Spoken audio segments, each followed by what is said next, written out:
This conference Lahore. will now be It is my recorded. great honor to welcome you all in this monthly clinical meeting held at LRBT Township. I would like to call Talha Nafis for the Talawa. Please, Allah.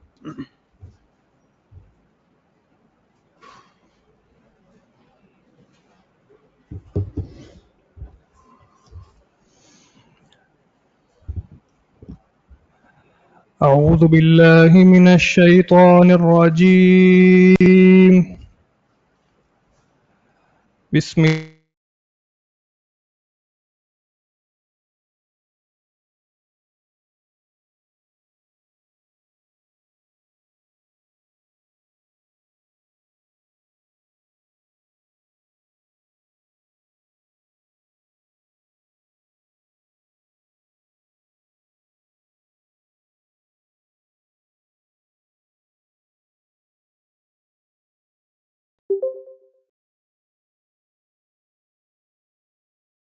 بحمد ربك واستغفره إنه كان توابا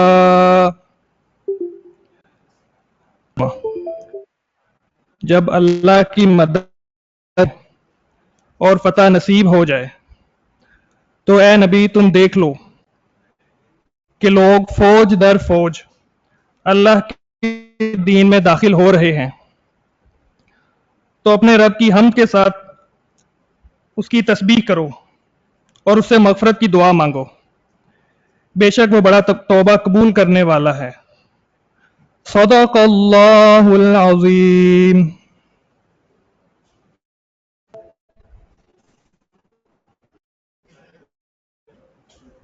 Jazakallah.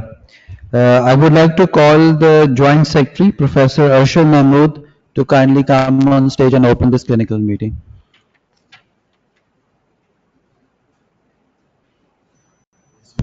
Assalamu alaikum. I welcome to all of you in this clinical meeting on behalf of OSP Lahore. LRBT की meeting का हमेशा से ही लोग इंतज़ार करते हैं। यहाँ पे बड़े चैलेंजिंग और इंटरेस्टिंग क्लिनिकल केसेस होते हैं जो डिस्कस होते हैं। इस दफ़ा कोई थोड़ी सी अटेंडेंस विजिटर्स की कम है, लोकल माशाल्लाह रेजिडेंट तो काफ़ी बैठे हुए हैं। तो I formally invite doctor Sama to further continue the meeting please.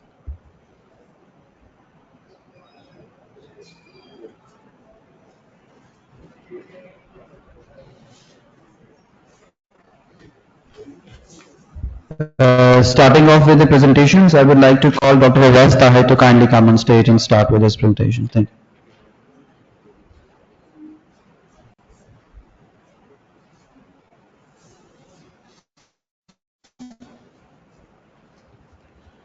Hello and Assalamu alaikum. My name is Dr. S. Tahir and I'm a third year resident in FCPS ophthalmology here at LRBT. So I have a case to present. So we have a patient who's a 20-year-old and she's a resident and she comes to us with the complaint with two principal complaints: photophobia and decreased vision, which is in the right eye. The photophobia was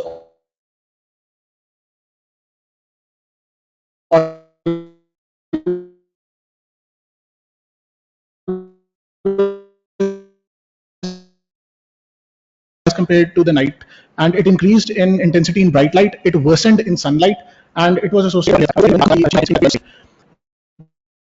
the decreased vision, which was only in the right eye. It was gradual in onset, it was painless, and it had been noticed by the patient for the past week, and there was no of any ocular trauma. So upon the systemic review, we can find that there are multiple hypo and hyperpigmented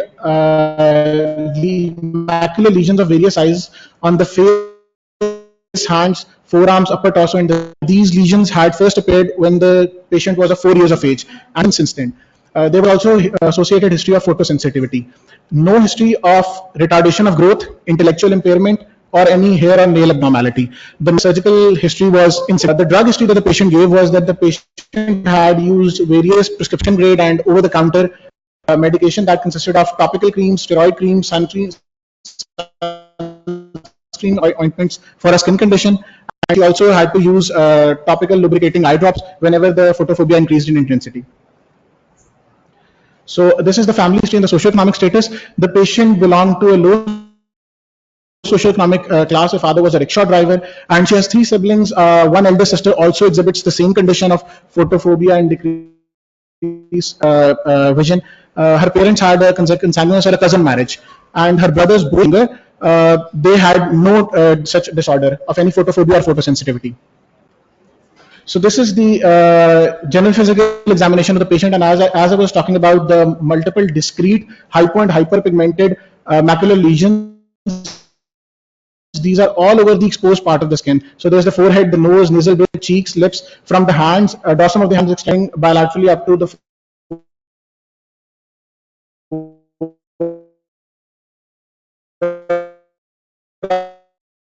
arms, also the upper torso and the dorsum of the feet. We did the ocular examination of the patient, and the best corrected visual acuity. We did color vision methods.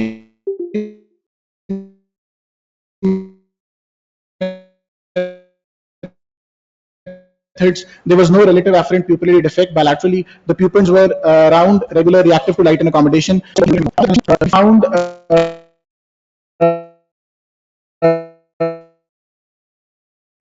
lesions in the conjunctiva and the cornea, as I've highlighted. The conjunctiva showed bilateral conjunctival pigmentation, and there was no GM.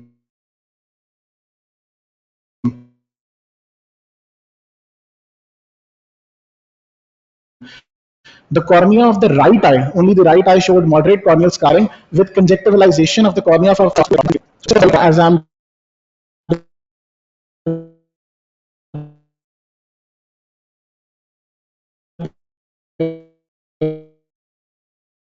you can see the corneal scarring and corneal conjunctivalization of the cornea from about 2 o'clock all the way to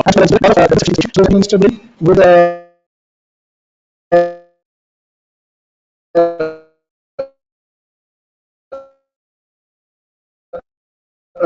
vascular ingrowth and appearance of goblet cells, as you can. This is comparing the areas of examination which was normal.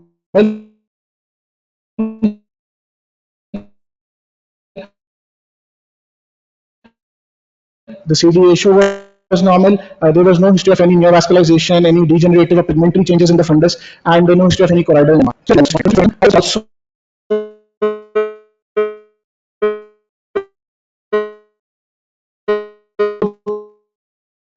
present with conditions which present with photosensitivity are Cockayne syndrome, trichothione dystrophy, cerebroocular from UV syndrome. And it happens because there is a nucleotide excision repair. Incidence is about 1 in 1 million in the Western countries and 1 in 1 lakh in Eastern and Asian countries because of the increased incidence of cousin marriage. So this was first described by Moritz Kaposi. This is the same Austro-Hungarian physician dermatologist after whom the Kaposi sarcoma is named after. He described the condition and he coined the term. And the symptoms, as I'll explain later, they affect three primary organ systems: the dermatological, the ocular, and the neurological. And these again are also called children of the light or moon children.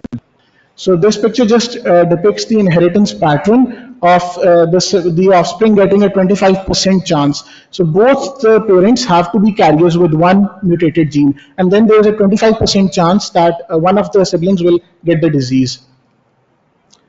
This picture just explains the pathophysiology of xeroderma. So normally ultraviolet light induces damage, it induces the formation of dimers. हम सब में ये होता है, लेकिन we have an enzyme known as an excision endonuclease. Its purpose is to remove these abnormal dimers. Then DNA polymerase will come, it will substitute the respective nucleotides, and DNA ligase will connect the fragments. So a universally accepted classification of xeroderma pigmentosum is there. We have it in 8 groups from A to all the way to variant form. The reason variant form is separate from these groups is because in sub के अंदर the enzyme involved is excision endonuclease. लेकिन variant form में DNA polymerase is the one which was adding the nucleotide segments that is involved, and these are the respective gene loci.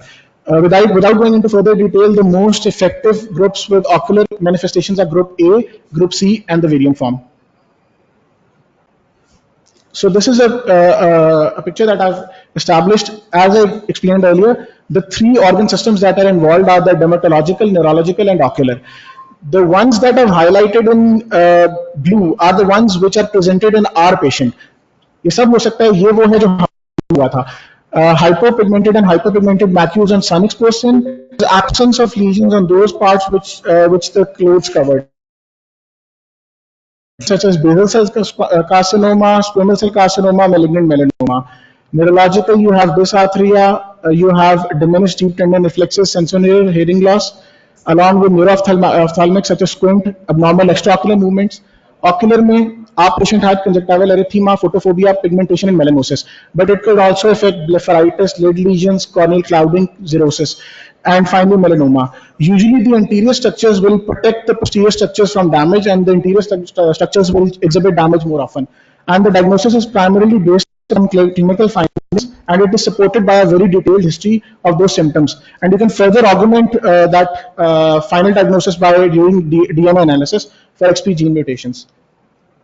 So this is the treatment of xeroderma pigmentosum. No specific cure is available for the disorder. Mainstay is to just prevent that damage from occurring. Preventive measures may we use sunscreen with a sun protection factor of greater than 30, UV protecting clothing and sunglasses, windows of the house and the schools to be covered with UV protection sheets. In the Western world, they also have these portable UV meters that these patients carry with them to assess the safety of new environments. For the symptomatic treatment, ocular lubricants are used to treat the dryness of the eyes. Surgical intervention is only required when lesions such as pinguicular, pterygium, or corneal scarring occur. Corneal transplants are there for these patients, but we have to be very careful knowing the incidence of graft failure. As I explained earlier in conjunctivalization of cornea, there is limbal stem cell deficiency. So whenever we have to do a corneal transplant of these patients, we have to make sure that we also incorporate it with a limbal stem cell graft. Recently, there is medical therapy with interferon alpha, 5-fluorouracil, and imiquimod. Prognosis of these patients is very normal. Patients with ocular have a poor quality of life. Neurological will have a very shortened lifespan, and most die in those patients who develop skin malignancies. Thank you.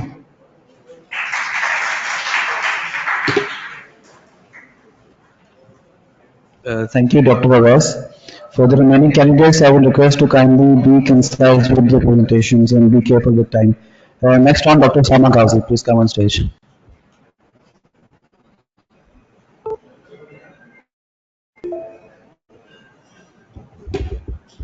Assalamu alaikum ji. I am Dr. Osama Kazi, fourth year resident LRBT. I have a history for a 17-year-old male who presented to the OPD with complaints of decrease of vision in his right eye for 1 month.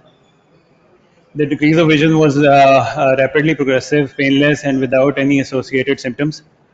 On questioning the patient, we find out that he had a history of Bell's palsy, and he used oral steroids for that condition, and he recovered.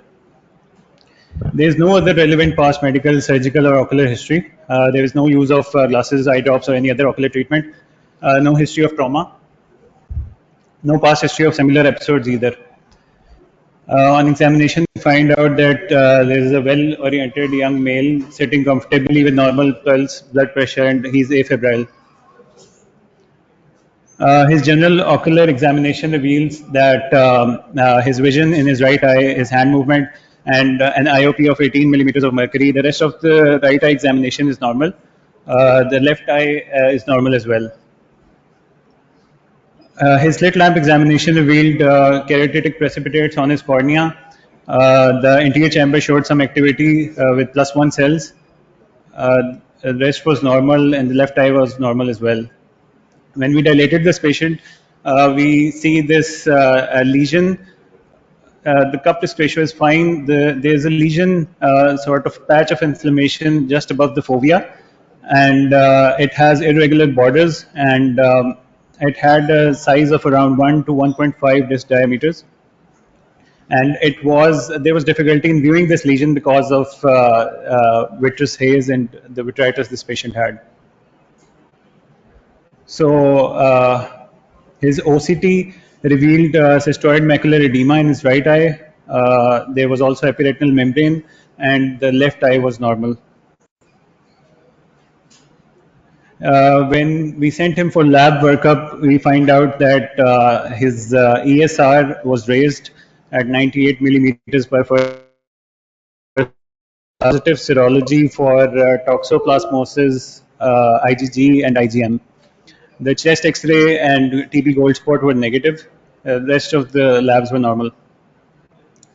On FFA, we found there was leakage of the dye with late hyperfluorescence, possibly indicating towards retinitis.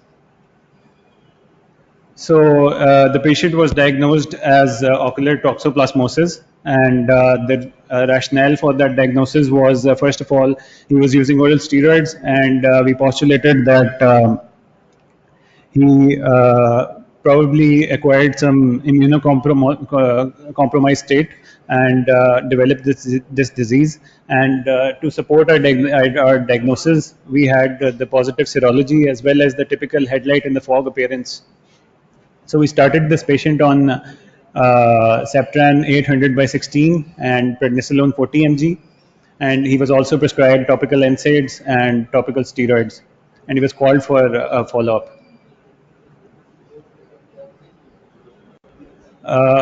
On his follow-up, the anterior chamber activity and vitritis improved. However, the retinochoroiditis still appeared to be active. The cystoid macular edema had resolved, as we can see on the OCT. However, there was disruption of the inner segment, outer segment layer, and the vision did not improve beyond hand movement. So, toxoplasmosis is retinochoroiditis in humans, and it has a high infectivity. However, in immunocompetent adults, it does not pose any significant challenges. However, in immunocompromised individuals, the ocular toxoplasmosis is very significant in our setting. The transmission usually occurs to food and water contaminated with oocysts, usually from cat feces. There can also be vertical transmission from mother to fetus. Prenatal screening is also very important. The signs of toxoplasmosis, the typical hallmark is headlight in the fog appearance of the fundus, and but usually we find those hyperpigmented old scars from previous infections. The vitreous inflammation can range from mild to severe, and there's often retinal vasculitis near lesions. There can also be spillover anterior uveitis in these patients, as was the case in our patient. So the patient usually complains about having floaters, blurred vision, eye pain, and redness. And the further clinical evaluation, as we just saw, is done via OCT and fluorescein angiography, serological testing. However, in atypical cases, and if the patient is affording, we can advise polymerase chain reaction PCR testing of aqueous or vitreous fluid, which is highly specific and sensitive. However, it is invasive. The differential diagnosis involves all the causes of retinochoroiditis or chorioretinitis. However, some of the causes are listed here: viral retinitis, tuberculosis, sarcoidosis, and autoimmune conditions like Behçet's disease. So, in further management options, the classic therapy is the triple therapy, which involves pyrimidine, sulfadiazine, and corticosteroids, and folinic acid is added for any bone marrow suppression. However, these drugs have significant side effects, and they are not easily available, and they should be commenced under the supervision of a rheumatologist. So we usually, and keeping in view the socioeconomic status of our patients, we usually start with the alternate therapy, which is trimethoprim sulfamethoxazole, also known as Septran. And we plan to continue the same treatment for this patient for 4 to 6 weeks and then reassess. Further intervention would not be required, as there is ISOS disruption in this patient, and there is limited potential of him regaining much of his visual acuity. Intraocular steroids are strongly contraindicated in this condition. Even though this patient had a CMO, we couldn't advise intraocular steroids because it can sometimes lead to excessive inflammation in these patients. Other therapies involve azithromycin and clindamycin. And one thing that is very important in these patients is HIV testing and management. In cases of severe vitritis, we can also perform vitrectomy. So the long-term prognosis of these patients depend entirely on the site of the lesion and whether it involves the macula or not. And the management also depends on whether it involves the central vision or not. And there is also need for patient education because long-term follow-up in these patients is usually required. And the patient should be advised and educated about the frequent recurrences of these conditions, especially in congenital cases, where the mother should be advised that the actual disease could occur years after we find the infection. Thank you very much.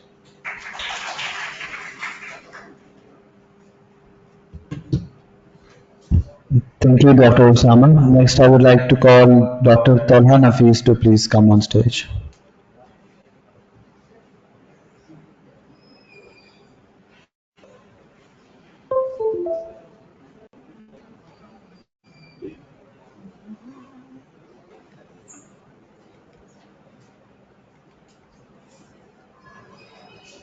Bismillahirrahmanirrahim.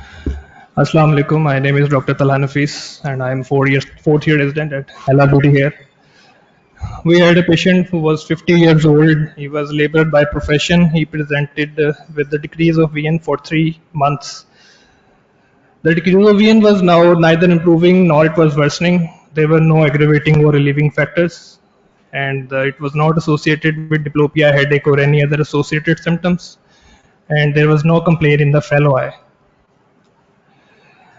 Patient had no positive history of medication, surgery, injection, laser, trauma, or any other systemic illness, and there was no relatable family history.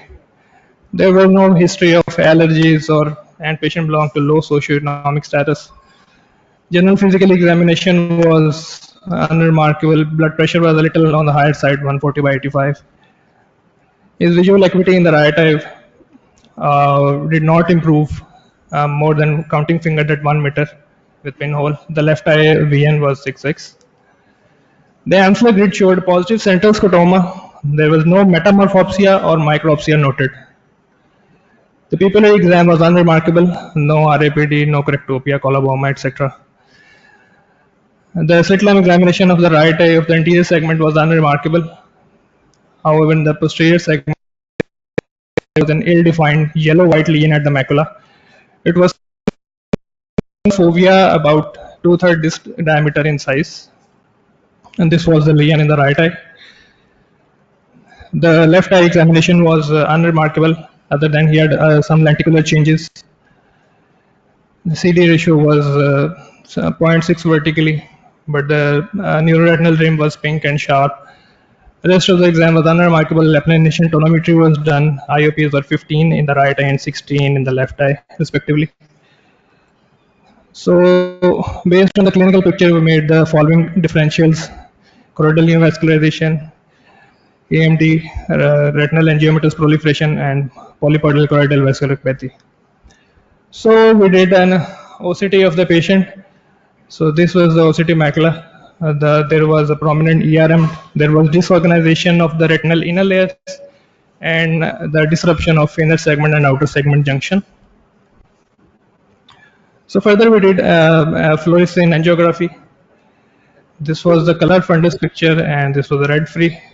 The lesion appeared bright. And this is fundus autofluorescence picture showing shows a mixed picture of hypo and hyper autofluorescence of the lesion. And there is a prominent some prominent vascular network around the lesion here. This is more prominent in the red FAF picture. So in the arterial phase, there was no filling in the center. There was also choroidal phase, but the picture was not clear, so I did not include in it. In arterial phase, still there was no filling or leakage, anything noted in the foveal region. However, as the phases progressed, in AV phase, arteriovenous phase, there was some leakage around the lesion here, which further progressed as the frames progress. This is the late arteriovenous phase. The leakage is increasing, and in venous phase it becomes further bright, but it is not very clear leakage, a mixed picture of leakage. And in the later frames the hyperfluorescence increased, and this is a late frame. It is shows mixed picture of leakage and staining. This is a fellow eye, it was unremarkable. So further we did an OCTA of the patient, OCT angio, and in OCTA, in the superficial slab, superficial vascular network, there was a well-formed network of vessels at the fovea, and it was also very prominent in the deep vascular plexus. But as we moved from inside to outside towards the choroid, the vascular network diminished. And here at the choriocapillaris, further in the choroidal slabs, is totally gone. इसको play कीजिएगा.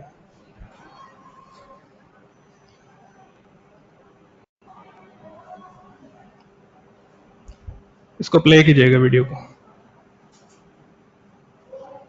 Okay, so here I'm showing as the slabs move from choroid towards the vitreous, the vascular network is gradually becoming more prominent. So this showed that the vascular plexus was actually developing from retina towards choroid and not from choroid towards retina.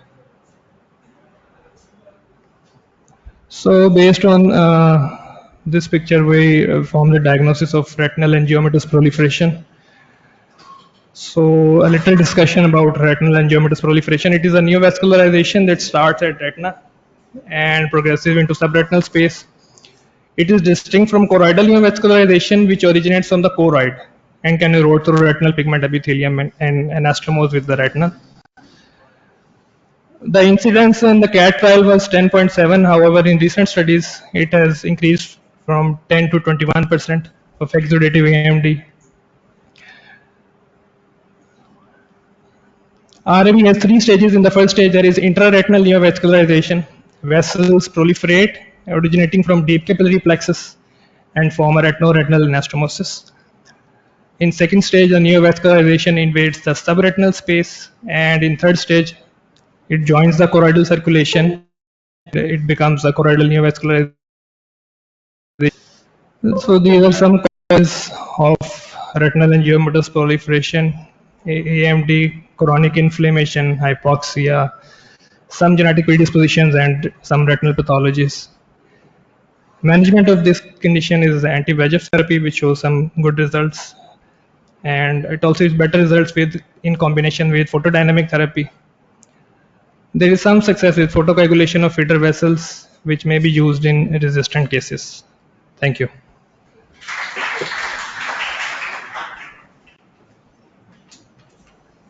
Thank you, Dr. Talha. Kindly, Dr. Mansoor, come on stage for the presentation.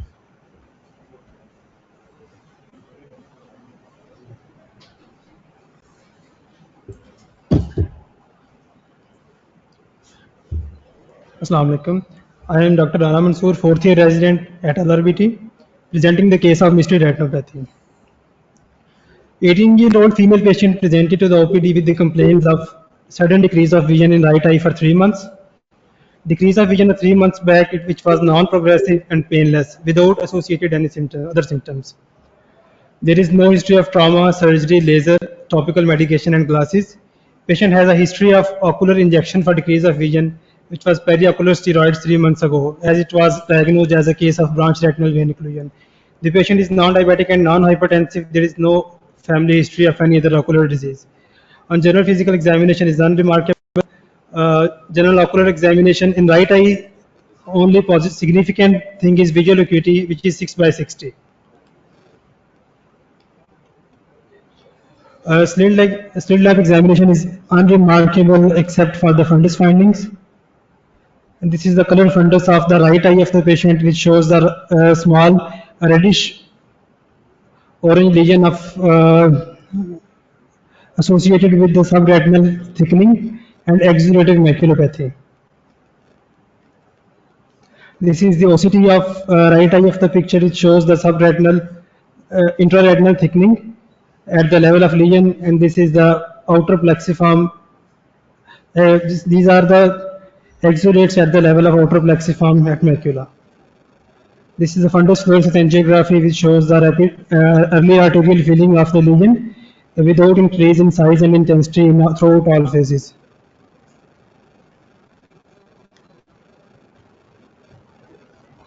This is the picture of infranasal periphery which shows arteriolar lesion and aneurysm. Complete blood picture is unremarkable. We have gone through the ultrasound abdomen of the patient, which is unremarkable except for some features of UTI. CT angiography is unremarkable. On the basis of examination, our differentials are retinal capillary hemangioma, primary retinal telangiectasia, Coats disease, macular type 1, retinal artery maculaneurysm, and neuroretinitis. Retinal capillary hemangioma is a rare sight-threatening tumor that may occasionally occurring in isolation. Although about 50% of the patients with solitary lesions and virtually all the patients with multiple lesions have von Hippel-Lindau disease. The mean age at hemangioma diagnosis in patients with von Hippel is earlier than those without VHL. Tumor may be detected by screening of those at risk or because of the symptoms due to the macular exudates or retinal detachment. Early tumor appears as small red oval or round lesions located between an arteriole and venule. A well-established tumor is seen. A well-established orange lesion mass usually located in superior or inferior temporal periphery. It can be complicated by leakage and exudation. This is associated with von Hippel-Lindau, in which retinal hemangioblastoma is most common. CNS hemangioblastoma occurs in about 25% of cases. Other associations are pheochromocytoma, renal carcinoma, and polycythemia. Management options are screening, as it is autosomal dominant disease, so we should also screen the other family members, anti-VEGF injections, laser photocoagulation, cryo, and brachytherapy. Other differential is primary retinal telangiectasia. It is also idiopathic and genital, characterized by dilatation and tortuosity of the retinal blood vessels, multiple aneurysms, vascular leakage, and deposition. Other differential is Coats disease. There is a idiopathic retinal telangiectasia that occurs in early childhood. Male to female ratio is 3:1, and 95% have involvement of only one eye. Fundus findings are telangiectasia and fusiform aneurysmal arterial dilatation. Intra and subretinal exudates often affecting the area remote from the area of vascular abnormalities, particularly the macula. In this case, the treatment options are anti-VEGF therapy, laser ablation, intravitreal triamcinolone. The differential is macular telangiectasia type 1. It generally involves only one eye, and both the peripheral retina and macula can be affected. Larger aneurysm form as the condition progresses, macular edema, including the cystoid changes, chronic leakage, and lipid deposition can also occur. The differential is retinal artery macular aneurysm. It is a localized dilatation of retinal arteriole. They are usually solitary and 95% involve only one eye, but there is predilection for older hypertensive women. Fundus shows a secular arteriolar dilatation, often at the bifurcation or at AV crossing points. Chronic leakage with persistent retinal edema occurs in retinal artery macular aneurysm. Other differential is neuroretinitis, which refers to the combination of optic neuritis and signs of retinal, usually macular inflammation. Causes are cat scratch, it can be idiopathic. A macular star typically appears as the disc swelling settles. The macular star resolves with a return to normal or near normal visual acuity over 6 to 12 months. Thank you.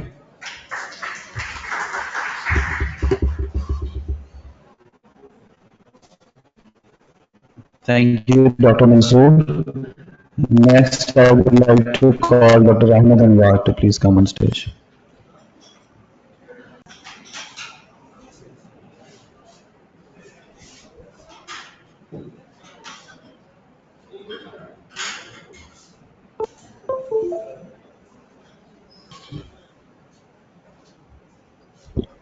Assalamu alaikum. My name is Dr. Ahmed Anwar. I'm going to be presenting a surgical case of scleral fixation. A 16-year-old female presented in the OPD with complaints of blurring of vision. She noticed her decrease of vision at 8 years of age when she joined school. On examination by her ophthalmologist, she was diagnosed with bilateral supratemporal lens subluxation. In June of 2022, she underwent bilateral lensectomy at another hospital. She was prescribed with plus 14 diopter glasses. However, due to excessive image magnification and the cosmetic issues associated with the hyperopic glasses, she was referred to LRBT for scleral fixation. On physical examination, patient had a tall and slender build, disproportionately long arms and fingers, a high arched palate, an excessive forward rounding of the upper back. She was suspected to have Marfan syndrome. Talking a little about the Marfan syndrome, is the second most common inherited connective tissue disorder. It has autosomal dominant inheritance and it classically affects the cardiovascular, musculoskeletal, and ocular systems. Non-ocular manifestations of Marfan syndrome include tall stature, pectus excavatum, kyphosis, and mitral valve prolapse. The ocular manifestations include ectopia lentis, high myopia, irido and phacodonesis, decreased corneal curvature, scleral thinning, and retinal detachment. Coming back to the patient, the best corrected visual acuity was done with plus 14 diopter glasses. Her vision was found to be 612 bilaterally. Slit lamp examination was then done. There was no associated deformity of the cornea, the iris, and the anterior chamber. Her IOP was 16 bilaterally. A dilated frontal exam was then done. There was no associated deformity of the posterior pole and the peripheries. A bilateral biometry was then done. An RL power of plus 25 and plus 25.5 diopters was calculated respectively. Bilateral scleral fixation using Yamane technique with COVA IOL was planned for the patient. Talking about scleral fixation, it is defined as a procedure used to specialize cases of lens dislocation or lensectomy where the normal lens structure is no longer functional. Now, why COVA IOL was chosen? It's because haptics are made up of PVDF material that allow more flexibility when feeding them into the lumen of the needle. It can be externalized with a 30 gauge needle instead of a 27 gauge needle, and it has better stability in the eye as compared to the other IOLs. Now I'm going to be showing you a video of the surgery done on the patient.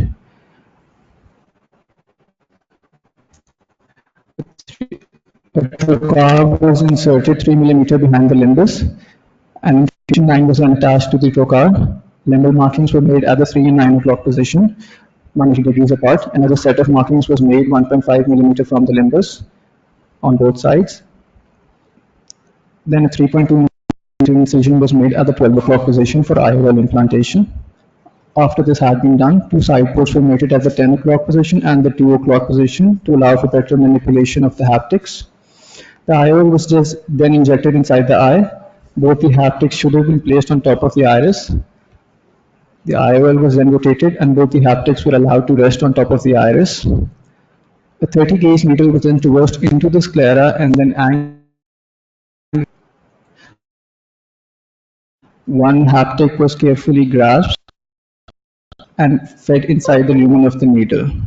Once it had securely entered the needle, the haptic was then externalized. Once the haptic has been externalized, a pen cautery was brought in front of the tip of the haptic to create a smooth flange. The second haptic was then grasped with the microforceps in a similar manner. This is why the COVA IOL is important. It allows for more flexibility. This is one of the most crucial steps of the surgery. The needle was then entered and the haptic was fed inside the lumen of the needle. After the haptic had entered security, the haptic was externalized and the tip of the haptic was cauterized to create a smooth flange. After this, both the flanges were then tucked carefully inside the conjunctiva, the trocar was removed, and the case was closed. A combination of dexamethasone and moxifloxacin was prescribed to be instilled after every 2 hours. This is a 1-week post-op picture of both the eyes. The cornea was clear and the IOL was well centered. Post-op refraction was done of the patient. She was prescribed a cylinder of +1 for both her eyes and a minor spherical correction was needed for her right eye. Her vision was found to be 6/9 bilaterally. Talking about the advantages of Yamane technique, they include a smaller incision needs to be made, a shorter operating time is needed for the surgery, there is a lesser risk of intraocular hemorrhage, there is a lesser risk of post-operative hypotony, there is minimized scleral trauma done during the procedure, there is stable IOL positioning as compared to the other methods, and there is a lower risk of vitreous hemorrhage and retinal detachment. Talking about the complications of scleral fixation, they include intraocular hemorrhage, retinal detachment, IOL decentration or dislocation, choroidal hemorrhage, and corneal edema.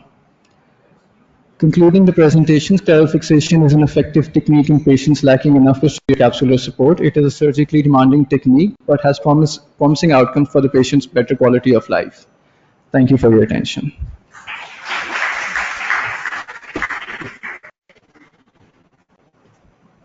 Thank you, Dr. Ahmed. Now I'd like to call Dr. Abdullah Nazri with the final presentation of today's meeting.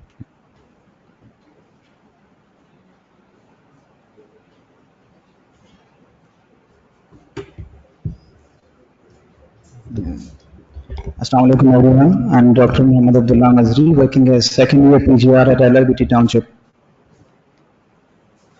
Today I'm going to present the topic of surgical management of iris cyst. So by the end of this discussion, the audience will be able to learn that describe the clinical presentation of iris cyst and various differentials of the iris cyst, as well as surgical management of the cyst when required. He was an 18-year-old boy who had a deterioration of a vein gradual and painless and over the course of 1 to 2 years. And he had a complaint of something growing in his eye since last 5 to 6 years. Upon further asking, patient had a history of trauma with the ball since 8 years, and there was no history of any myotic eye drops use or systemic history was unremarkable. These are the examination findings of the patient. His frontal examination was unremarkable, while in the anterior segment, left eye was NAD, and in the right eye, the eye was 16 millimeters of mercury, and anterior chamber was relatively shallow inferiorly, which I will show in the coming figure. This is the pre-op picture of the patient showing an iris cyst extending from 3 o'clock position to 8 o'clock position, and adherent glaucoma here from 4 o'clock position to 6 o'clock position. So some of the duties were made, and on the first there was iris cyst secondary to trauma, and on the second one the primary iris cyst or an iris cyst secondary to intraocular tumor. So the gold standard investigation is UBM, but due to the financial constraint of the patient and limitation of the setup, it could not be performed. And the OCT which showed corneal and epithelial touch of the inferiorly. So management of the patient was decided because of the significantly reduced visual acuity, which was counting fingers in the right eye, and patient was relatively young and he had corneal and epithelial touch of the iris cyst inferiorly. This is the video of the presentation of surgical management of iris cyst. So we can see a horizontal slit-like pupil of the patient which is updrawn and an iris cyst extending from 3 o'clock position to 6 o'clock position. No periorbital anesthesia had been given, so I injected subconjunctival xylocaine, and good subconjunctival anesthesia was given so that patient has no pain per op. And I went in with a blunt 27 gauge needle from 8 o'clock position and started aspirating the contents of the iris cyst. And initially it looked like a multilocular swelling, but upon aspirating I found that the swelling is confluent, and I tried to aspirate whole of the contents in a single go, and as I keep on aspirating, the shape of the pupil kept on changing and became round eventually.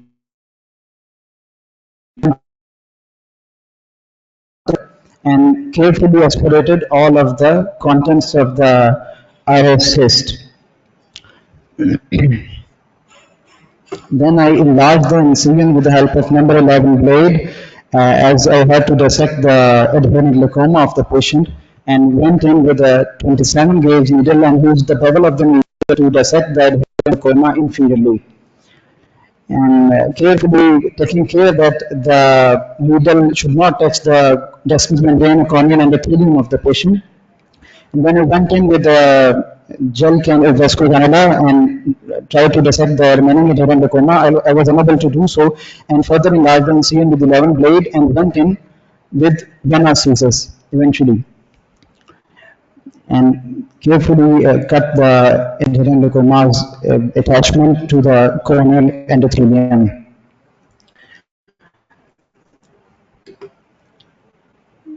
A blunt instrument is preferred in these cases, but I used a 27 gauge camera instead because of the sharpness of the bevel of the camera. Then I excised the interior wall of the cyst with the help of bevel of the 27 gauge needle, and taking care that it should not touch the, of course, not touch the descending membrane of the patient, and then externalize the contents of the wall by engaging them in the tip of the syncoconida, and then by holding the wall of the cyst with the help of McPherson forceps. I excise the content of the anterior wall of the with the help of venom scissors. So the cyst wall was carefully excised, and this is necessary because these type of cysts have higher recurrence rates. So the wall of the cyst must be excised so that we can prevent any recurrence in these types of cases. And we can see the patient is becoming round, and wounds were hydrated, and it's a well-formed anterior chamber now. Injected some air into the anterior chamber, and then afterwards, I injected intracameral dexamethasone to prevent any postoperative inflammation and prevent the formation of papillary membrane or prevent any reaction in the anterior chamber. So intracameral decadron was injected and air was again injected into the anterior chamber. So this is the post-operative management of the patient. Steroid and antibiotic combination was given, which was eventually tapered off, and biopsy report of the patient is awaited. And I would like to do specular microscopy of the patient and subsequent follow-up to check out the status of the corneal endothelium. This is the post-op picture of the patient. He's a happy patient now with a round pupil and a clear cornea inferiorly. He has 6/9 vision in the right eye, and we have a happy, grateful patient. This is the pre-op picture and the post-op picture of the patient. So to conclude, iris cysts may be primary and mostly are primary and benign in origin, and UVM is the gold standard investigation in these types of cases. I did anterior segment OCT post-operatively, which showed the descemet membrane is still attached, and there is no detachment of the descemet membrane inferiorly. And surgical intervention is needed in these patients when there is visual disturbance or there is corneal endothelial touch. Thank you so much for your attention.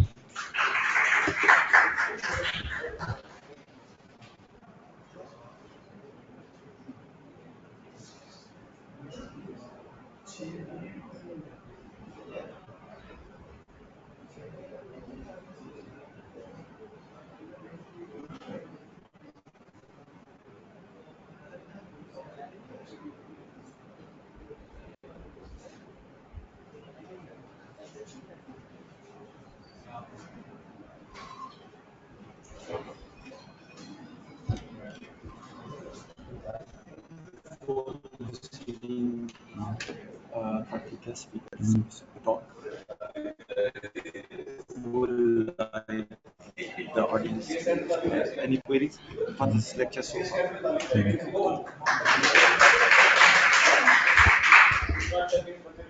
Thank you, Dr. Abdullah. And now, before proceeding with the guest speaker, if you have any questions regarding to the presentations, kindly.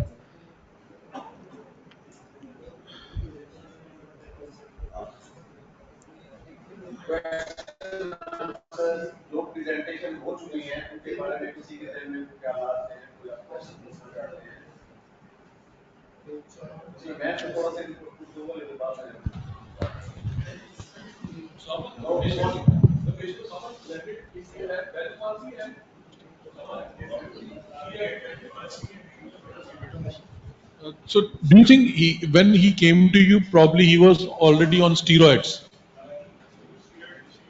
Osama, please come on.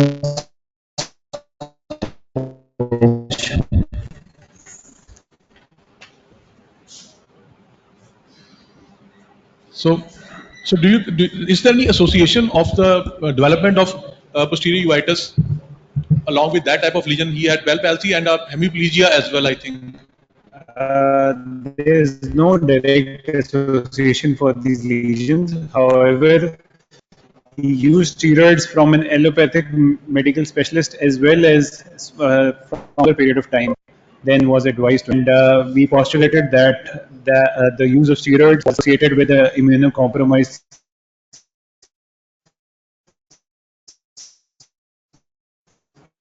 state in which he acquired that toxoplasma. you investigated for any, you didn't find any immunocompromisation, but still you have this in mind that you will be thinking about immunocompressive.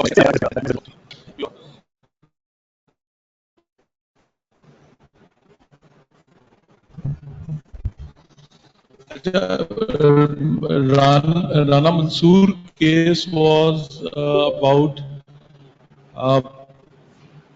so number one, the differential you would like to, I mean, from the point of view of the it is the diagnosis about. Sir, we are thinking about the capillary hemangioma, first of all. Sir, on the basis of vascular dilatation, yeah, there can be some isolated capillary hemangioma because we have gone through the workup of one Hippel window and it all become negative. But we couldn't perform the MRI or some other test due to the socioeconomic status of the patient. Otherwise, it was And unremarkable. you following the patient according to the. Yes, sir. All of the patient for screening and some other investigations. Okay. Dr. Shimani, you would like to give some feedback?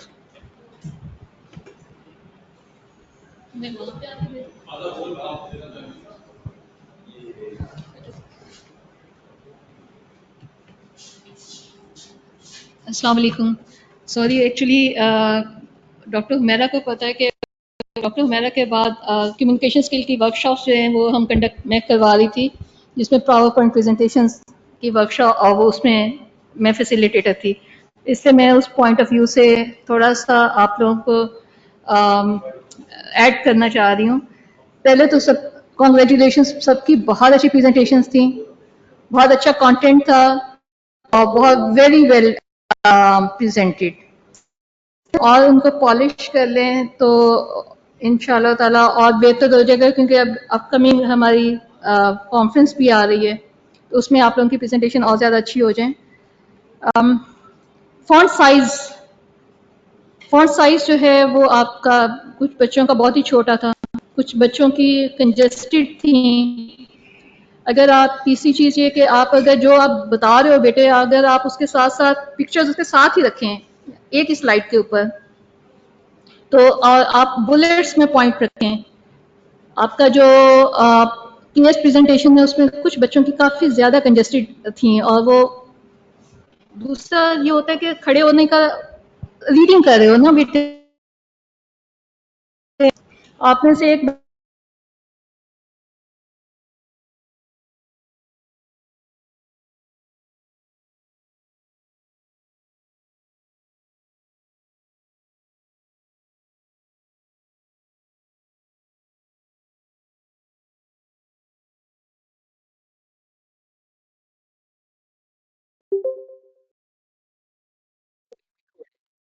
जो उन्होंने बाद में दिखाई वो क्या दिखाना चाह रहे हैं ठीक है इसके अलावा रेफरेंसेस एक बच्चे ने सिर्फ एंड के ऊपर रेफरेंस डाला वो भी एंड के ऊपर कोई भी देखिए ये साइंटिफिक जो प्रेजेंटेशंस होती हैं उसमें अगर आप इंटरनेशनल कॉन्फ्रेंसेस पे भी जाएं या आप नेशनल कॉन्फ्रेंसेस पे भी देखें तो जो आप एविडेंस आप दे रहे हो बता रहे हो वो एविडेंस बेस्ड होना चाहिए और एविडेंस कहाँ से आता है लिटरेचर से आता है लिटरेचर किसको कैसे हम देते हैं पुटिंग करते हैं रेफरेंस डालते हैं आप में से कुछ ने न्यूरोलॉजिकल लियंस होती हैं बता दिया सिग्निफिकेंट होती हैं दिस इज नॉट परसेंटेज बताएं और रेफरेंस बताएं और वो रेफरेंस नीचे ही लिखा होना चाहिए ताकि पता चले कि वो किससे कोरिलेट हो रहा है जिस एक एंड के ऊपर डाले हैं उसने बहुत अच्छी है बट इट अगर वो बेहतर होता कि वो एंड के ऊपर जहां जहां डलने चाहिए वहां पता होता अगर आप इंटरनेशनल कॉन्फ्रेंसेस अटेंड करें बेटे तो वहां पे जो आगे बड़े बैठे होते हैं ना वो नोट कर रहे होते हैं मैंने एक रेफरेंस डाला था जिनका डाला था वो ऑथर वहीं पे बैठे हुए थे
बिस्मिल्लाहिर्रहमानिर्रहीम।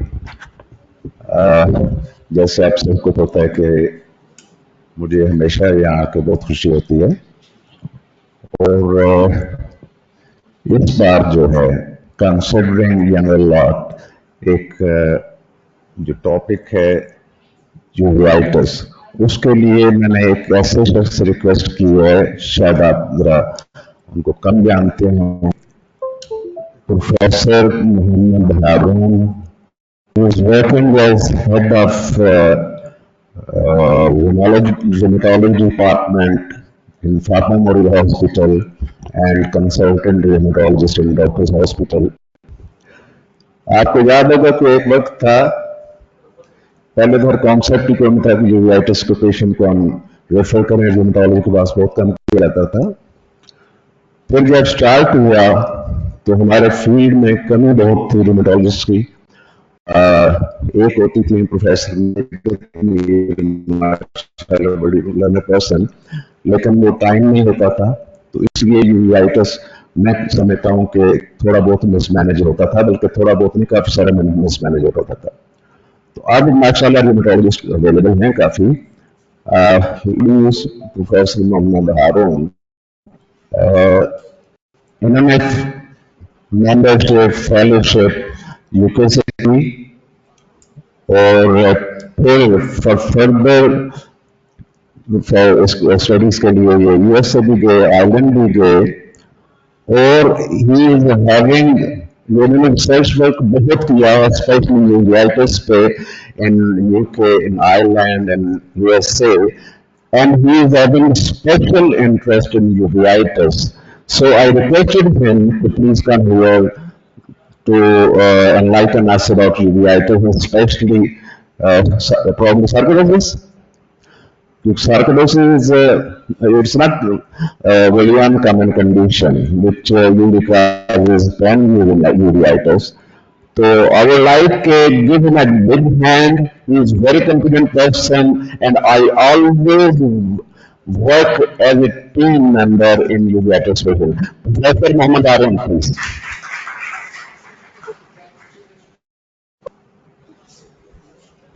Assalamu alaikum everyone. First of all, थोड़ी सी confusion हो गई थी, so a lot of there might be some issues coming up. Issue क्या था? Issue बड़ा simple था, वो ये हुआ कि last week I got a phone call and I was driving कि कोई talk देनी है।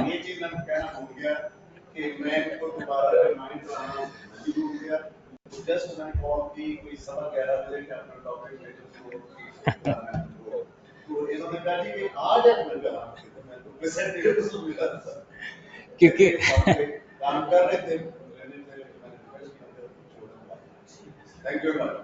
तो इसलिए वो जो होती है ना फोन की डायरेक्ट कॉल ऐसी होती है। आई वाज ड्राइविंग फॉलोइंग, मैंने कहा था फॉलोइंग का मतलब following that was I think Friday और Saturday, so I was thinking in my head it's a following Saturday until this call comes. So to talk about uveitis in general, we had some discussion around, I think last time at FMH as well, we spoke about uveitis, what we call non-infectious uveitis. So more specifically I'll be touching a little bit about sarcoid. As I said, I have not even looked at the slide, so apologies, मैं थोड़ा बहुत उसको read कर रहा हूँ because I have not been able to go through the slides. फ़ायदा ये हुआ कि जब मैं ड्राइव कर रहा था उसके बाद आई वाज फ्लाइंग, सो उस फ्लाइट में दैट आई वाज प्रेजेंटिंग, तो उसमें मैंने थोड़ी सी स्लाइड्स अपनी पुरानी इसके रख ली थी, सो हम आ गई। तो talking about sarcoidosis, right? First start off with the case. So these are the two cases that I'll be talking, one at the start and last one at the finish. These are both from Ireland. In Ireland हमारे बिल्कुल university hospital के साथ बहुत बड़ा एक आई N ear hospital होता था. That is only one in the country, the I N ear hospital. This is the tertiary hospital. So that's where we used to have quarterly meetings, rheumatology ophthalmology meetings. So वहाँ से हमने फिर सारी ये guidelines भी develop की हैं as accords के यूवेटिस का पेशेंट आएगा अगर आप लोगों के पास, when should you be referring. So these were the first guidelines ever, so I was the primary author on that one. So we used to get a lot of collaborations, a lot of sort of discussions. So this is the patient from there. This is a young chap, the typical very sort of severe idiopathic labeled as panuveitis, very severe long-standing disease, as you can see, cataract surgeries, literally steroids, azathioprine, so many drugs that he has been tried, but he has been on steroids, oral and of course the topical as well, for a very long period of time. And not surprising, of course, there was a lot of Cushing diet, his growth was stunted. So it was like a difficult case if you think of, and of course not the easy one to sit in front of him when him and his parents would come, that what next. So this was the case, that was him, like he was talking about. So this is that I think it was 16 or 17 or something of the time. So we started on adalimumab. And this is, as you know, is the only licensed आपकी जो biologic है for this non-infectious uveitis. So we started on the bank. Again, things weren't getting anywhere.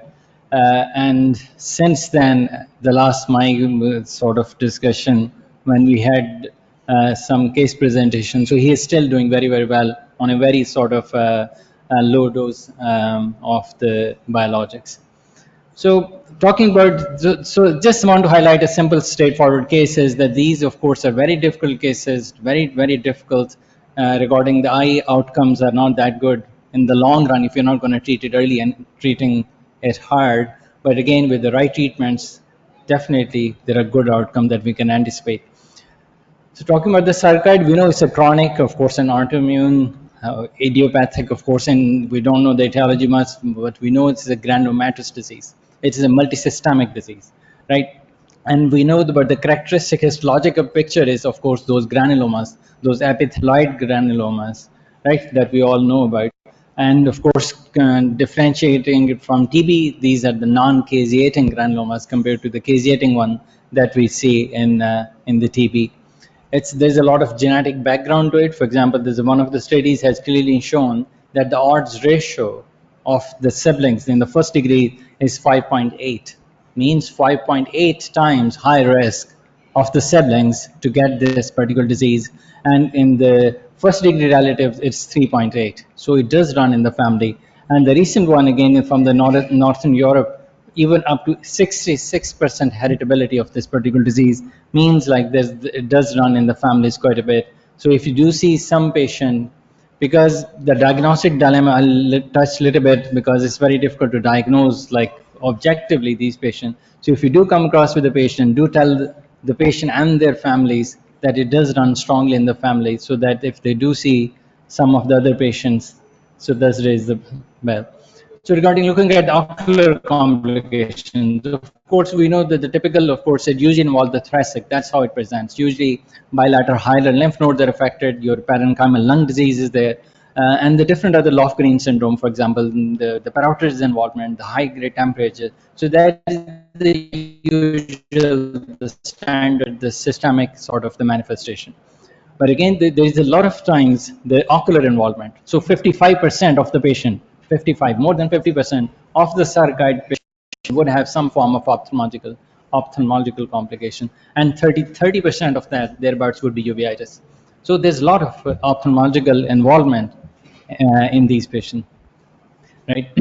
Looking at again, as I said, the uveitis again is of this. Like if you look at the uveitis, for example, among those sarcoid, the ophthalmological manifestation, 80% of the patients would have uveitis when it does involve the eye. So that means it's quite a bit. But when you look at the tertiary care centers, for example, there is quite high. For example, the 15% or thereabouts, up to even 17% of the patients in the sarcoid. Means it's quite aggressive, and it's very, very common when it comes to, for example, uveitis.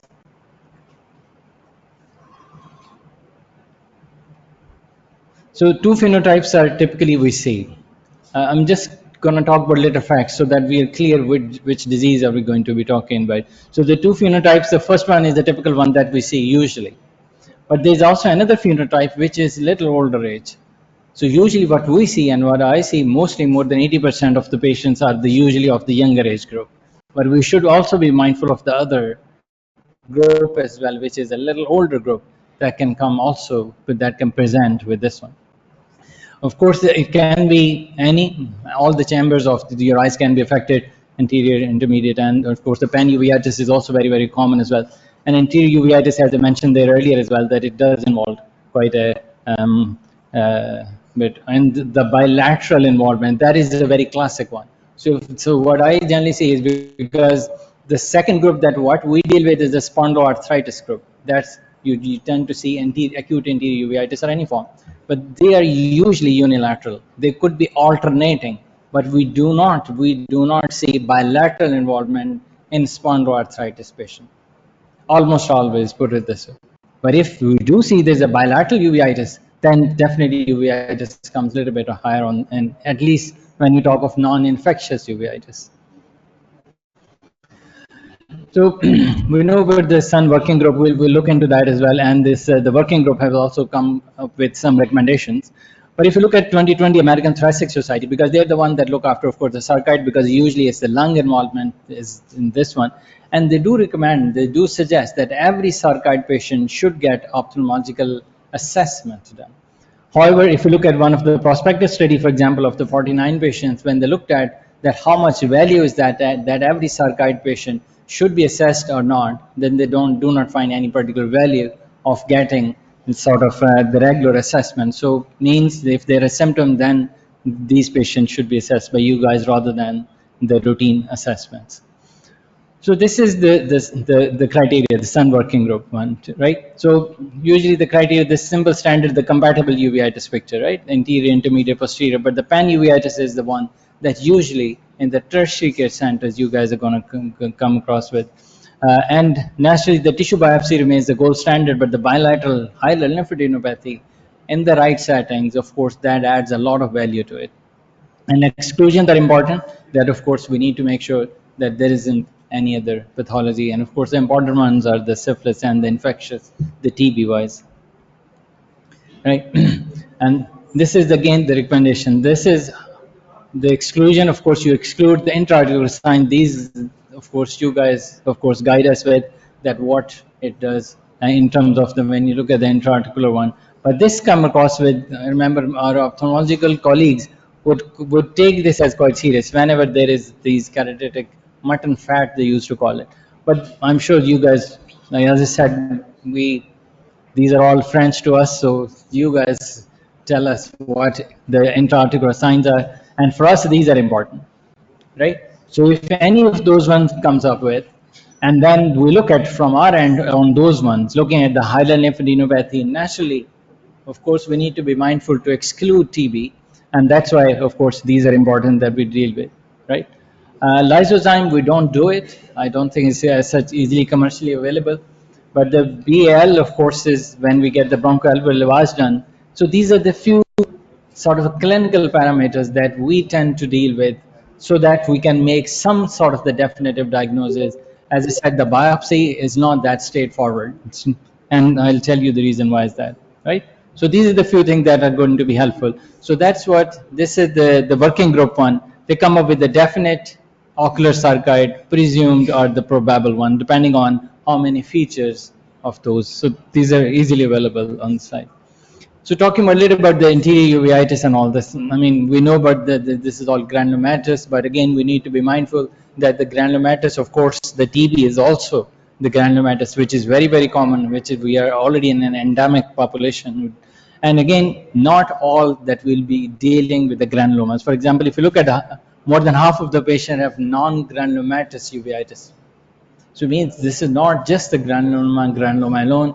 Around half of the patient, you might not be able to have the granulomatous uveitis usually that you anticipate.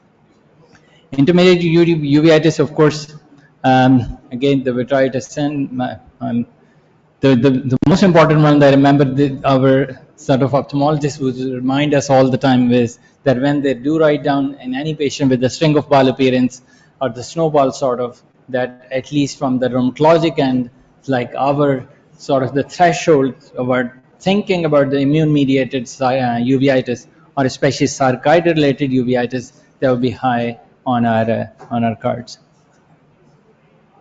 The posterior uveitis, of course, that's again, as I said, that's for us. But again, you guys tell us about all this, that what it does look like. So I'm not going to look into this. but I'm sure you all know about these, all the choroidal, the peripheral ones, right? And these are the central sort of the choroid granulomas, if I remember they used to call it. And this is again the candle wax. As I said, I'm not expert. I'm not behaving as I'm an expert. This is all you tell us, and I'm just copying the slides what I have got from one of my ophthalmological colleagues. So this is the optic nerve, which is usually gets affected, and this is the typical retinal vasculitis, right? So very, very helpful for us, very, very helpful, especially when we're talking about the posterior uveitis. This is the most important one, that of course, because anterior uveitis, we all know, usually short-lived, of course, but when we talk about the posterior uveitis, that is the one then that we need to be thinking on our immunosuppressive regimes. Panuveitis, as I said, even if you look at it's one of the most frequent systemic disease, rather it's ahead of TB and the Behçets. So whenever, again, from your end, if you do come across with somebody with a panuveitis, of course, it's a non-infectious etiology, then definitely think about the sarcoid in those patients. Again, the lacrimal glands can be affected very commonly, and sometimes we do request the biopsy of the lacrimal glands. Again, the yield is plus minus, but again, sometimes when we are really stuck to get a biopsy, then wherever we get our hands on, we try to get the biopsy, because that is the only way to definitely diagnose a sarcoid. And here again, the conjunctiva. Right, the ocular complications, we all know, of course, about the cataracts and the glaucomas, about from the topical steroids as well, along with, of course, the disease as well on its own, but the cystoid macular edema for us as well, that's, as I said, we always give this much more importance from our end as well. If somebody has cystoid macular edema, that we need to escalate the treatment as regards. So you guys know all this. So, as I said, it's a challenge. It's a challenge to diagnose a patient with the sarcoid uveitis. Why? Because there is no sort of the specific clinical symptoms. Diagnosis, of course, is the elimination and all this. Granulomatous uveitis, as I said, there are a lot of other differentials as well of the granulomatous uveitis. And sarcoid, again, there could be, as I'm gonna reiterate again, is the non-granulomatous uveitis in around 50%. In sarcoid can also happen. So these are all sort of the challenges. And again, the gold standard is to get the biopsy. And the biopsy, of course, is to get the bilateral lymph nodes, for example, hilar lymph node, which is a very invasive procedure. Again, a lot of patients, or rather majority of the patients, do not want to go for this. And when we do request you guys about the intraocular biopsy, and that is another big thing, which particular tissue to biopsy, and should you be doing random blinded biopsies, and the yield is also not the best as well. So it's a lot of, as I said, the diagnostic to be dilemma. And in practice, of course, we rely on the clinical symptoms. What are the sort of the gut feelings behaves like. So as you guys, we all do, is the minimal workup for every uveitis patient, making sure that we are not missing infections. Then come the lymphoma, and then comes, of course, the immune-mediated one. And the problem comes is when you get the IGRA done, or the tuberculin skin test done. Why? Because we are talking about the latent TB. We're not talking about the active TB. And the latent TB, of course, from our data as well, 15% plus minus of the patient are going to be, our rheumatology patient, going to be latent TB, having, the IGRA positive, for example. So if somebody, sarcoid patient, comes to us with the IGRA positive, it doesn't mean that this is an active TB. So it could be, of course, the latent. So there's a lot of diagnostic challenges in that sort of scenario. And a lot of times we do end up treating empirically because we are not getting anywhere. Does it make sense? Stop me, please, if you guys want to talk about anything.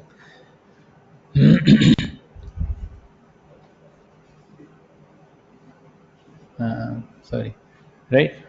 So, minimal workup तो हो गया. अब talking about some of the lab features which can be helpful in these, and this is very interesting, that the lymphopenia. If there is unexplained lymphopenia in those patients, CBC, if you come across that gives a very nice clue. Look at the sensitivity and specificity. It's quite good. It's not that, of course, we're going to diagnose on that lymphopenia basis, but when you have got consistent history, for example, and you've already excluded other features, other TB and all those, and then these simple sort of the things can add a lot of value to your diagnosis. ACE levels, this is, we do this for patient. Of course, with the non-infectious uveitis, we get this done. And if you look at the positive predictive value, the specificity is 97. It's not sensitive. Are we clear on this? Sensitive and specific. So it is quite specific. So if it is negative, you cannot exclude. But if it is positive, then you can be quite certain what you're dealing with. And this is another one of the papers there, is quite recent enough. What they're talking about is that if you combine these two together, like ACE test positive plus a lymphopenia, then they talk about the negative predictive value, for example, is around 50 and 90%. So if there is a lymphopenia as well, along with the ACE levels, even borderline or high, that adds much more value to your diagnosis. And look at the simple, the lymphopenias and the test performance, the sensitivity, specificity, positive predictive value, negative predictive value. And what you're looking at here is lymphopenia. Look at the sensitivity, specificity, right? Means in almost 2/3 of the cases you'll be able. Elevated ACE levels, specificity goes around 98%. So these are very simple things which can be helpful. We don't have the access to these three. These are all sort of the more. Try to get the chest CT for everybody that we are suspicious of. Simple chest X-ray doesn't give us a lot of value unless it's a full-blown picture. If there is a picture, still we get the high-resolution CT scan done because we want to look at the parenchyma as well, and also we try to see what other lymph nodes are affected, just in case there's something else happening. The PET scan is also recently, we don't, right, Jeez.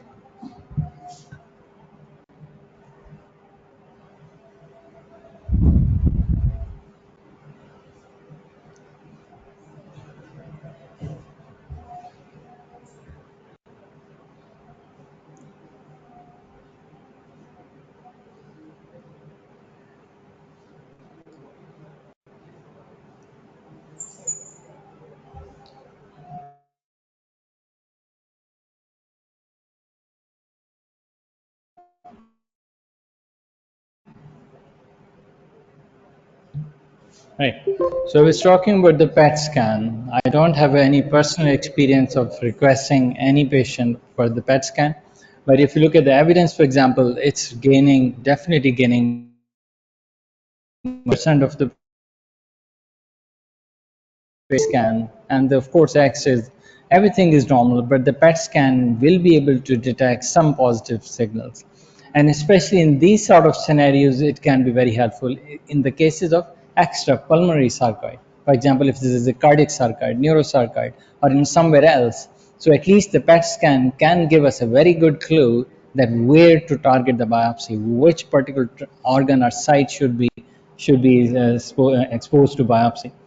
And again, sometimes we do see in pulmonary fibrosis as well. So there's a full-blown, for example, the pulmonary sarcoid, and we think that is this all we are talking about the fibrosis, or there's an activity going on.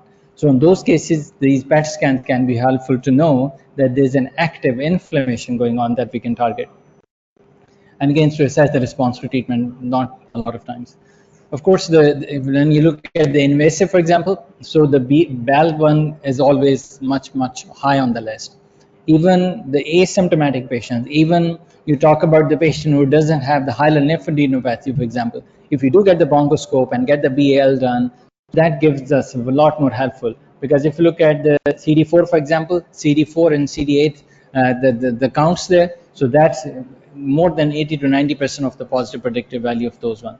And the biopsy, of course, always remains the standard. Some centers, they do salivary gland biopsies, but if you look at the evidence, I don't personally, but if you look at the sensitivity and specificity is almost, that doesn't do anything at all, 5 to 8, 3%, absolutely nothing. So I don't think there is any value of getting in this one. Not the one that we do, but these are the usual one that people talk about, that ocular signs. For example, if one of you guys come across with, of course, getting the clinical examination, chest X-ray, making sure, of course, naturally the TB is not there, and looking at what the other features of the sarcoid are there. The sarcoid generally is, of course, the rash there, the joint pains there, the lymphadenopathy and all this.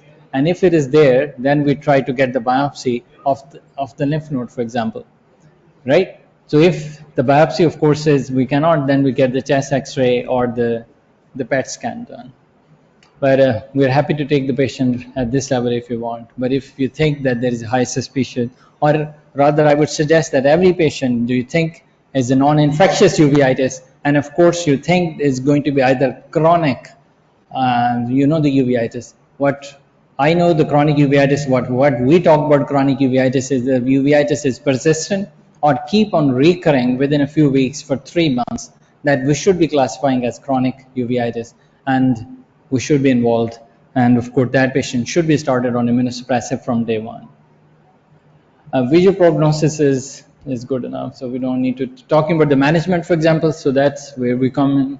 The management, again, we do not have any interventional studies, or you talk about any formal hardcore evidence.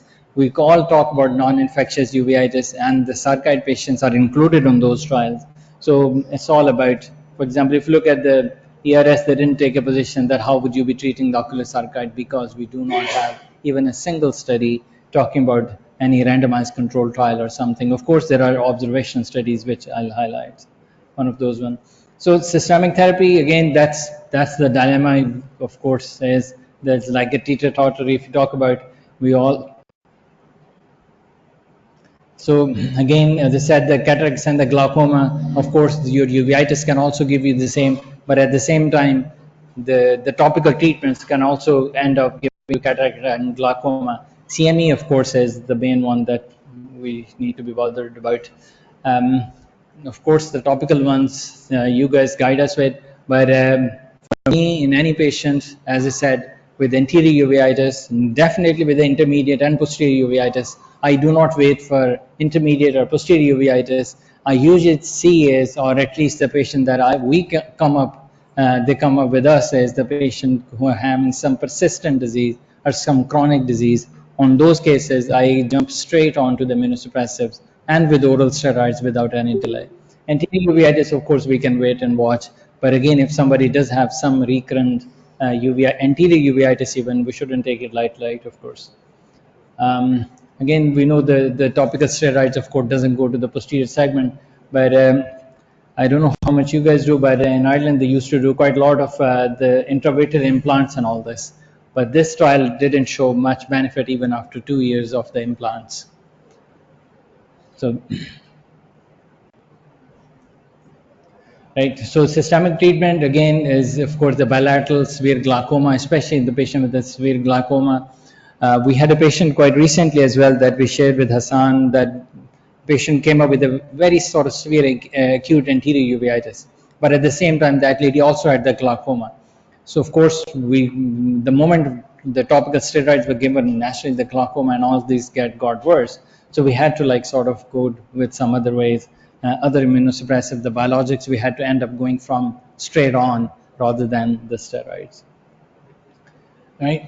So again, the first line treatment, again, you guys tell us with if there is edema, periphlebitis and all this. So if there is any, as I said, any of those features in any patient, then definitely, as I said, the day one, that patient goes on some of our immunosuppressive regime that they go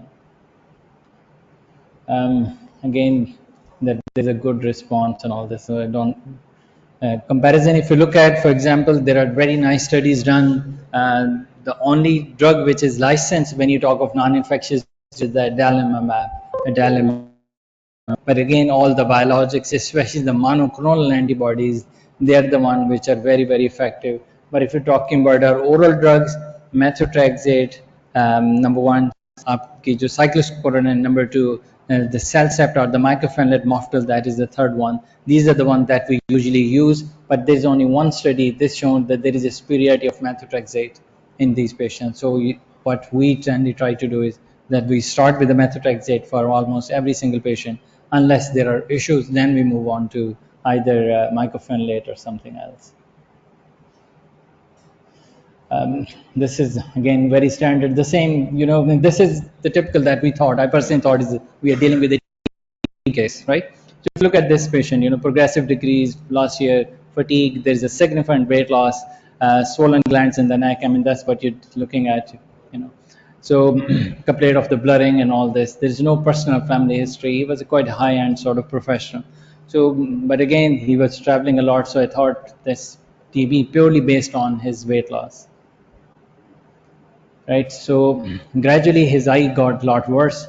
So I was told that this is what you guys see in mutton. What you call this? I used to memorize those words. These keratic spots, the mutton fat sort of. So he got the progressive fatigue and all those. So thankfully we ended up getting some workup done. So this is chest X-ray. These are you seeing the bilateral hyaline lymph nodes. Got his CT scan done. So these are the lymph nodes, but also there's a parenchymal disease as well in this particular case. So the biopsy done. So what you're looking at is the granulomas there. So these are all granulomas,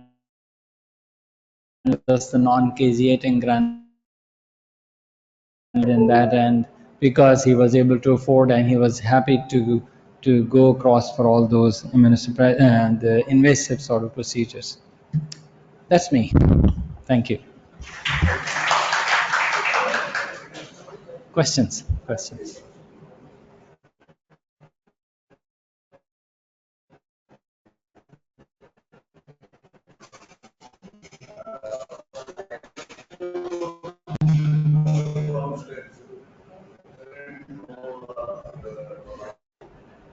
Role of biologic agents. So what we do is for the biologic agents, one is of course just like what we do with the rheumatoid arthritis. We try if it's not a very aggressive disease, it's not an eye-threatening disease, and there are no glaucomas or other complications on board, then we start with the methotrexate along with the steroid cover, oral steroids cover, because of course the methotrexate takes at least 4 to 6 weeks to kick in. So we have to be mindful. If we do give me methotrexate, of course it's not going to work for me for a number of weeks. So you have to give me some steroids, oral steroids, or some other good topical treatment to cover my treatment. But if there is an aggressive disease, then definitely going on biologics as soon as possible.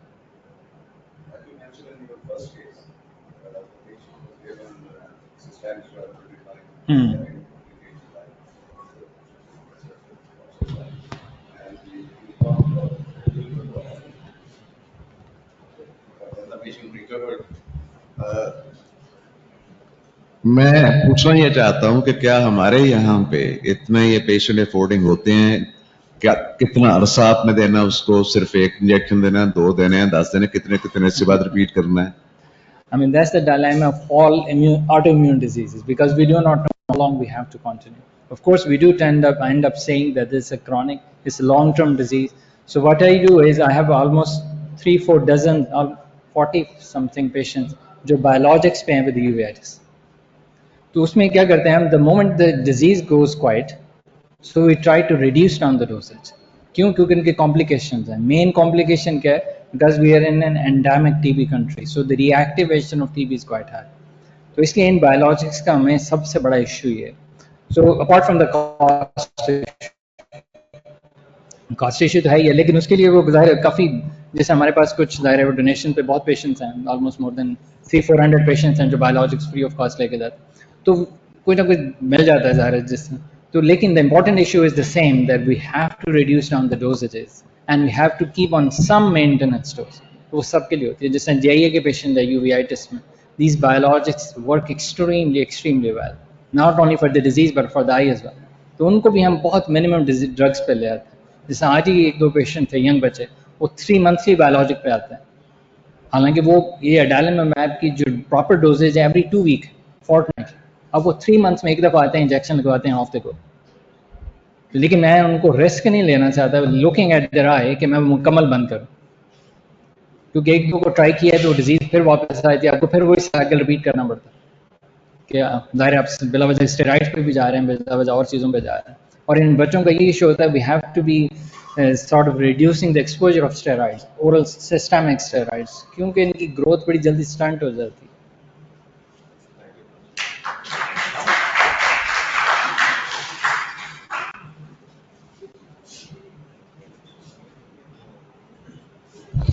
Thank you, Professor Harun, on a very informative talk on uveitis. Now I would like to call Professor Arshad to please come on stage with his remarks.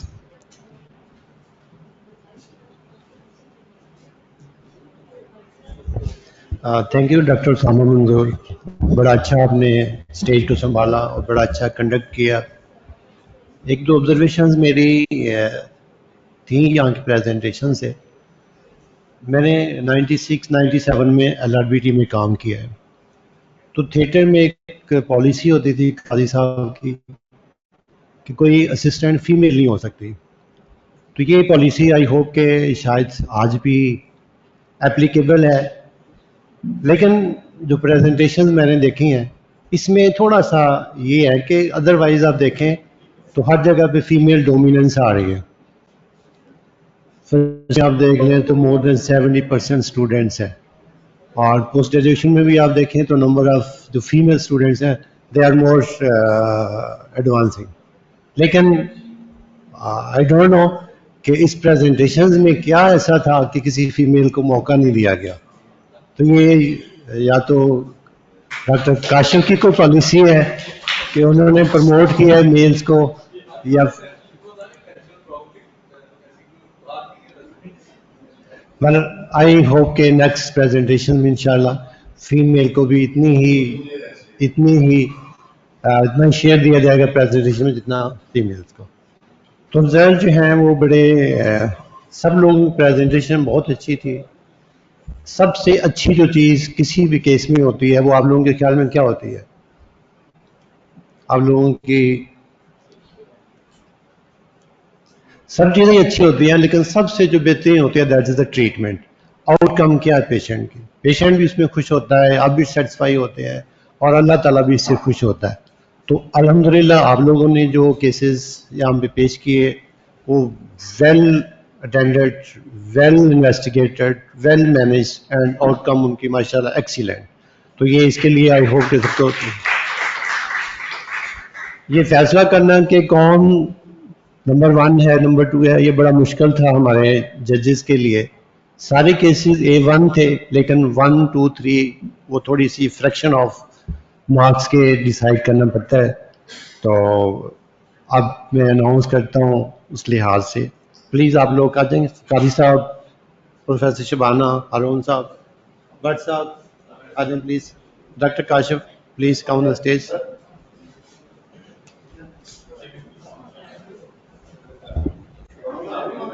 आ जाए मीर मुख्तार साहब आ जाए। Irfan,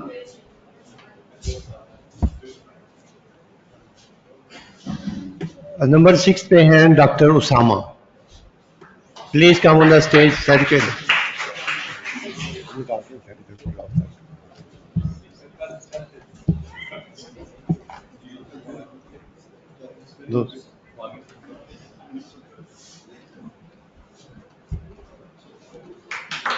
next number 6 पे हैं doctor Ahmad.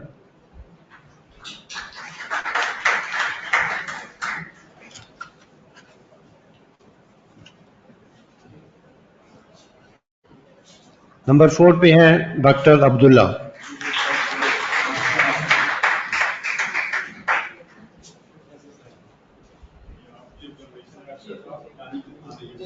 Number 3 पे हैं doctor Talha.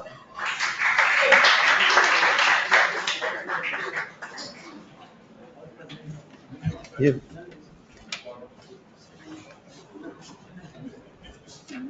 Number 2 हैं doctor Mansoor.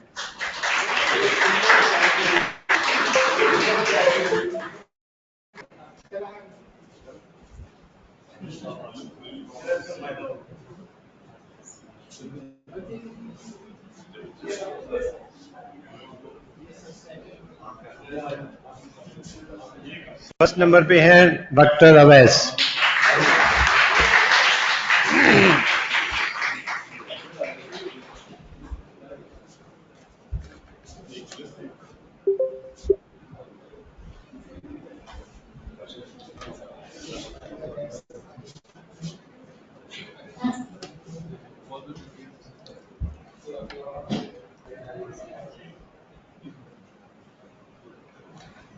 अब मैं प्रोफेसर हामद साहब से रिक्वेस्ट करूंगा कि गेस्ट स्पीकर को शील्ड और बुके दें।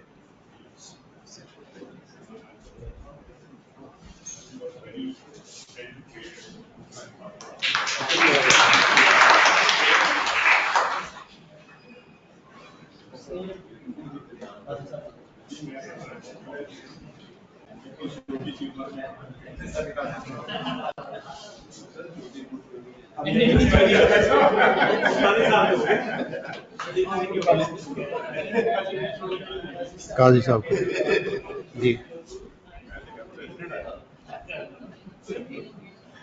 जी, अब प्रोफेसर जवेद साहब से कहूंगा कि काजी साहब को बुके पेश करें।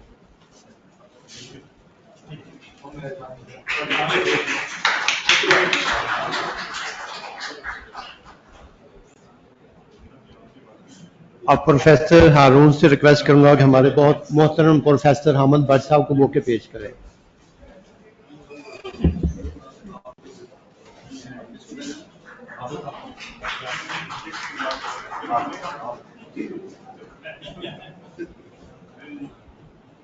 अब काजी साहब से दरखास्त है कि वो डॉक्टर शबाना को बुके पेश करें।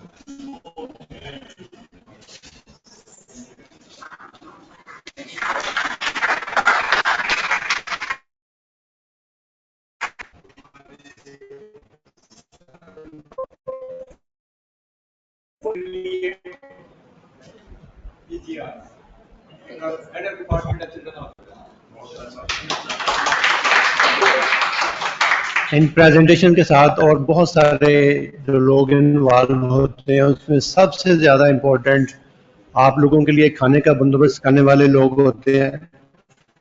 तो आई रिक्वेस्ट मिस्टर बिलाल कि आपके अपना सर्टिफिकेट रिसीव करें।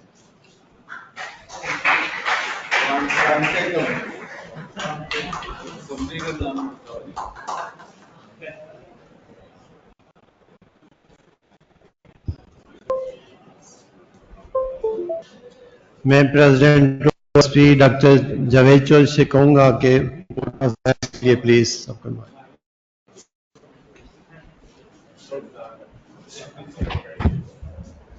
Bismillahirrahmanirrahim. Sir, back as before, it is always pleasure to visit LRBT or especially आज तो जो आपके केसेस थे, it is a beautiful colourful bouquet of cases जिसमें एंटीरियर एडमेक्सा भी था, एंटीरियर सेगमेंट भी थे, पोस्टीरियर सेगमेंट भी थे। मैं इसके लिए सबसे कहूंगा कि जो प्रेजेंटर थे इनको लिए उनके सुपरवाइजर भरपूर तालियां।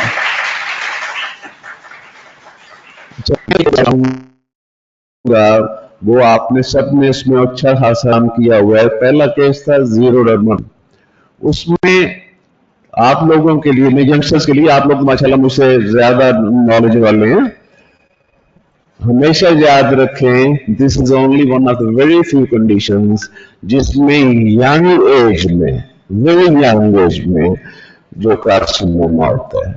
Carcinoma of the right concern कभी हो सकता है और कंजक्टिवा कभी हो सकता है। And in this particular patient जो आपने पिक्चर दिखाई थी उसमें कंजक्टिवा तो डेफिनेटली इन्वॉल्व है हुआ है, कॉर्निया भी है, लेकिन आपने एक और चीज ध्यान में रखनी है कि जो leads to this condition that is melanoma, इस पेशेंट में आपने देखा कंजक्टिवल मेलानोसिस थी और मेरे ख्याल में इट इज क्वाइट पॉसिबल कि आगे चलते हुए उसमें कन्वर्ट ना हो।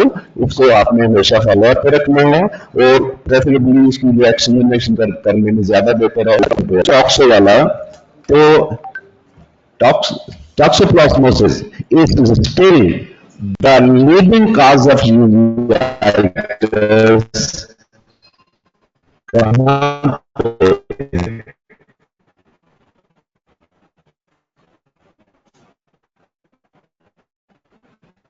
पाकिस्तान में कहा, वेस्टर्न कंट्रीज में It is still leading cause of posterior uveitis. क्यों? और हमने आपने बताया कि डॉग्स या बिल्लियां पालना शालना को बहुत ज्यादा एक ऐसा कदम नहीं है, हमारे यहाँ पे ये कॉन्सेप्ट नहीं है, इसलिए अल्लाह ताला ने हमें इससे महफूज रखा हुआ है। फिर उसके बाद केस था रैप, वो बहुत अच्छा प्रेजेंट किया है, प्रॉब्ली अहमद था, अहमद ने किया था प्रेजेंट, बोर्ड। और उसमें जो मेनली यही है कि ये याद रखें जो AMD है वो सब रेटिनल डिजीज है, ठीक है, वो क्लोराइड से शुरू होगी, लेकिन जो रैप है ये इंट्रारेटिनल है। और ये बहुत अच्छी जो चीज आपको ज़हन में रखने वाली है, अगर to start with phobia involve है तो याद रखें ये रैप नहीं हो सकता। क्यों? रीजन उसे तो प्रैक्टिस होना है, वहां पे जब कैपिटल प्रैक्टिस है ही नहीं, तो इसलिए ये जो है ना रिलेटिवली उससे कम मेजर्स होता है। फिर जो आपका था एक वो केस मैंने ही कहा था काफी जब ये प्रेजेंटेशन कर रहे थे, वो किसने प्रेजेंट किया? वो हाँ, जिसका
सेक्शन बहुत अच्छा है, अमित ने प्रेजेंट किया, प्रॉब्ली अमित ने प्रेजेंट किया है।